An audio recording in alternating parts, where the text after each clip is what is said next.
daawade halkan waa M252 kusoo dhow muuqaal kale anigoo rajeynaya inaad maqashay arrin ku cusub dunida gaar ahaan qaybta tiknoolajiyada gaar ahaan qaybta baraha bulshada ama social media oo ah in shirkadda Meta oo ay hoos timaado shirkadda Facebook ay lacag ka dhigtay ama ay kiro ka dhigtay inay sax saarto ama ay xaqiijiso beejajka shakhsiyaadka iyo shirkadaha sanadkiina lacag laga qaado waxaan rabaa arrintaas inaan muuqaalkan xoogaa yara ku falanqeeyo dhowr qodobna kaaga sheego anigoo ka taxadiraya inaan muuqaalka dheereeyo bal adigana fikradaada ama ra'yigaaga ku saabsan arrintan qaybta hoose ee faalooyinka aad nagula wadaagi doontaay ila dhamaysa muuqaalka maadaama uu kooban yahay ilana gaar ilaa aan ka gacan haatiyo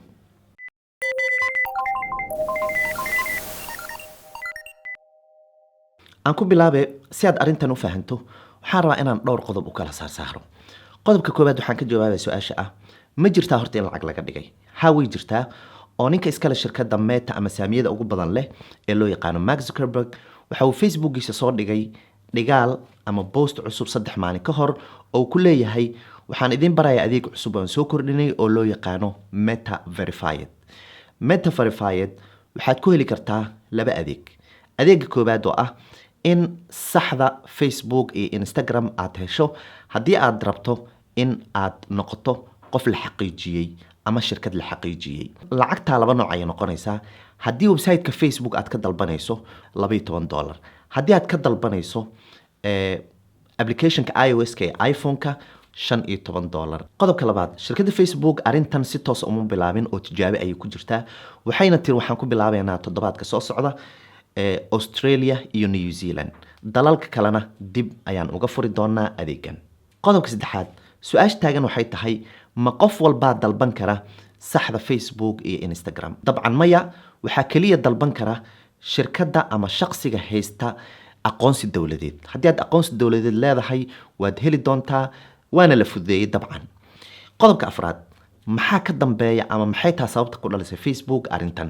waxaa la sheegaa dabcan sanadihii ugu dambeeyay in Facebook ay dhaqaale yari soo wajahday arrintanna ay tahay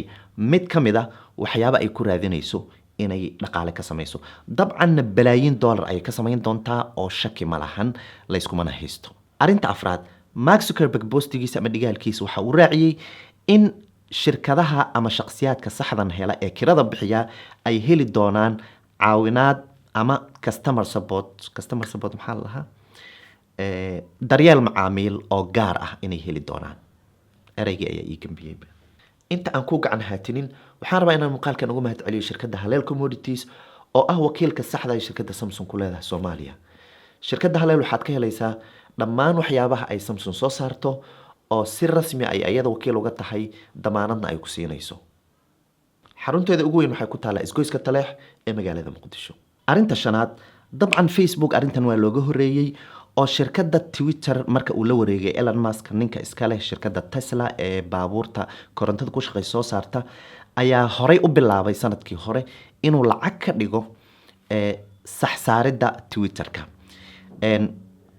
kira ayaad dhiibaysaa haddii aad Twitter leedahay sax ayaa lagu saarayaa oo verified ayaa laga dhigayaa sanad walbaana kiradaasi ayaad si joogta u dhiibaysaa dabcan arrintanna fikradeeda Mark Zuckerberg meeshaas ayuu ka keenay dabcan ninka aad ayaa loogu mucaaraday laakiin ninkan Mark Zuckerberg waxay u muuqataa in mucaaradnimo saa'ida sida ninka oo kale uusan hadeer wajahaynin markii hore dabcan Facebook aad ay u xakameyn jirtay in saxdaas la helo inta badan dadku way ku soo celin jirtay anigana hadeer kula hadlay dhowr jeer ayaa reject la siiyay oo la iga diiday in saxdaas la saaro laakiin su'aashu waxay tahay qof walba haddii sax la saaro dabcan waa adeeg ay lacag ka samayn doonto laakiin micnihii saxda ayaa isbedeli doona ugu dambeyntii anigoo kaaga mahad celinaa waqtigaaga qiimiga badan aad ku bixisay daawashada muuqaalkan maxay kula tahay arrintan fikradaadii ra'yigaaga ku aadan in saxda Facebook iyo Instagram la kiraysto maxay kula tahay fadlan qaybta hoose ee faalooyinka nagula wadaag gabagabadii waxaan ku xusuusinayaa inaad jacayl saarto muuqaalkan sidoo kalena aad nagu soo birto haddii aadan ka mid ahayn asxaabta M252 waa intaasoo ay ku soo dhoweyn doonaan boqolaal kun oo qof oo kaa soo horreeyday halkanna ka faa'iidaysata inta laga gaarayo muuqaalka xiga ba'idankii nabadgelyo